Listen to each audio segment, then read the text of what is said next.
प्रयागराज स्टेशनला उतरलो बघा.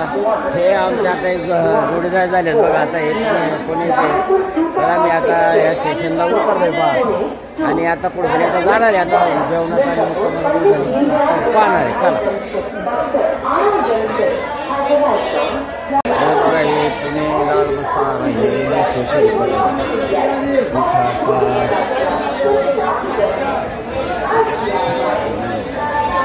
आणि आता प्रयागराज झालो. आता इथून आता मला आता कुठेतरी आता मुक्कामाचं आणि जेवणाची व्यवस्था कुठेतरी बघितली पाहिजे. तर ते बघू आता कुठेतरी चौकशी करू. आता नंतर पाहू. 2 पिशव्या आहे माझ्याकडे, फक्त एकच पिशवी. नंतर आता त्यांनी कपडे वगैरे मी काय आणले नाही, त्यामुळं माझं जमलं. पण आता सगळं असलं त्याला तर ते जायचं जातं वजन झालं. बाहेर जायचं आहे. बरं आता हे सगळं पुढं आता गाडी आणल्याशिवाय आता या मला परत पास करून जावं लागेल आणि नंतर मग बाहेर जावं लागेल बघा.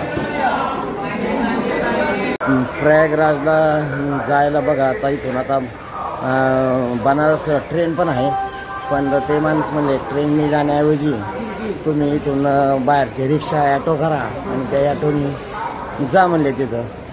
तर मग ठीक आहे. तरी तर मग आता मी आता 20 पास करून बाहेर आता ॲटो थोडं बघायचं जात आहे. हे बा इथं असे बॅनर लावले बघा महाकुंभाचे. हे मोठं रेल्वे स्टेशन बघा हे. तर हे आता आम्ही बघा आता ब्रिज पास करून आता बाहेर आता आलो निघाले बघा. आणि तिथं ॲटो मिळेल. म्हणजे ॲटोनी मग आता प्रयागराजला जायचे. तिथे गेल्यावर मग पुढची व्यवस्था बघायची जेवणाची राहण्याची. रेल्वे स्टेशनवरून बघा पायी आलोय बघा. तर ते गाडी विचारायची पण ती गाडीचं कोण 100 कोण 500 जाण्याचं मागतात. परंतु हे चला म्हणलं जाऊ. रोड ते एकदम सामसूम आहे. आणि एका माणसाने सांगितले बाबा इथून जरा सावधान जात जा कारण इथं लुटारे लई आहेत. तर ती एक भीती आहे. पण आम्ही आता अंधारात चालू आहे बघा. तर कमीत कमी 1 किलोमीटर बघा आम्ही चालत आलो ना. जो का मला पुढं रोड आहे एक मेन रोड तिथपर्यंत चालत जायचे. तर भीती वाटते. हे पुढे एक थांबलेत बघा. सगळेच असे 1-1, 2-2 माणसं जवळच नाही कोण. हे आता इथे हे आले हे महाराज म्हणजे चला आपण जाऊ सापास. बघा ते बरंच लांब चाललं. आता हा मेन रोड आला बघा. आणि इथं सगळे आता सिक्युरिटी टाईट आहे बघा. इथून आम्हाला आता गाडी मिळेल बहुतेक. इथून आपल्याला गाडी मिळेल बहुतेक. इथं बघा सगळी सिक्युरिटी टाईट आहे बघा. सगळे डिपार्टमेंट सुंदर रोड सजवलाय बघा. खरोखर आता संपूर्ण रोड सजवलाय बघा धाममध्ये. आणि आता बघा ही रिक्षा बघा. आता ही रिक्षा आता मला मिळेल म्हणायला पण ते पैसे लई सांगतात बघा जायचे. इथं रिक्षावर इथं सोडलं बघा आता. आणि इथून मला बघा आता इकडं जायचे. आता हे म्हणजे ते गेट बंद होईल.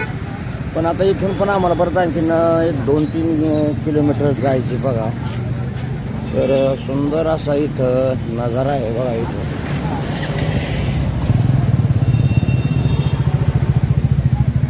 इथं सगळं फुल झाले बघा इथं. त्यामुळे इथं काही जागा शिल्लक नाही.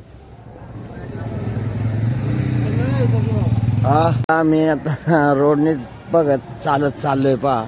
इथं सुंदर असा नजारा आहे बघा. इथं म्हणजे यात्रेचं स्वरूपासारखं आहे बघा. इथं किती सुंदर असं ते पाळणं वगैरे ते आहेत बघा इथं आतमध्ये. इथे आता आम्ही इथं आता जेवण केलं बघा. आता इथं आता मस्तपैकी आता इथं जेवण केलं बघा आता इथं. आणि इथं रात्रीचा बराच टाईम झालेला आहे. त्यामुळे आता जास्त कुठं फिरण्यापेक्षा म्हणलं आता इथं आपलं जेवण करावं. आणि राहण्याची सोय बघायचं मस्तपैकी खॉटबीट आहे. आणि इथं राहण्याची व्यवस्था आहे पहा. आता आम्ही आतून घेतलंय बघा. आणि मस्तपैकी आता इथं निवांत आम्ही आता सकाळी 6-7 वाजेपर्यंत आराम करणार बघा. 9 वाजता चालते. 9 वाजता का आरामशीर 9-10 वाजता जाऊ आरामशीर. काय आपल्याला टेन्शन नाही. जायचं नदीला आयतं आंघोळीला जायचं मग फिरायचं. तर आता हा व्हिडिओ बघा आता इथपर्यंत आल्याचा आम्ही तुम्हाला दाखवला बघा. आम्ही ट्रेनमधून आलो, फिरलो, जेवण केलं आणि आता झोपायचे. तर भेटू उद्या सकाळी 9-10 वाजता जाणार नदीला आंघोळ करायला. कारण आता थंडी आता झोपायला आता 11 वाजले. तर उद्या सकाळी आम्ही 12 वाजता आंघोळीला जाणार बघा. नदीला आंघोळ करून संपूर्ण दिवसभर फिरणार आणि त्याचं पण रेकॉर्डिंग करून मी संध्याकाळी सोडणार बघा. Good night. धन्यवाद. रामकृष्ण हरी.